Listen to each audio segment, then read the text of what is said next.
قدوۃ العارفین، سراج السالکین، غنیۃ الطالبین، برہان الواصلین، حضرت علامہ اقبال رحمۃ اللہ علیہ فرماتے ہیں، اے مسلماں، ہر گھڑی پیش نظر آئے لا یخلف المیعاد۔ او مسلم، always in your mind keep the verse لا یخلف المیعاد۔ حضرت علامہ اقبال نے اس شاعری کا ربط جو ہے سورہ آل عمران آیت نمبر 9 کے ساتھ جوڑا ہے، منسوب کیا ہے، ربنا انکا جامع الناس لیوم لا ریب فیہ ان اللہ لا یخلف المیعاد۔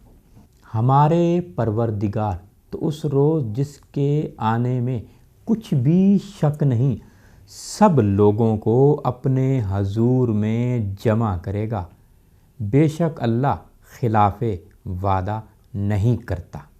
Our Lord, it is you who will gather mankind together to a day of which there is no doubt, all fails not to keep the promise.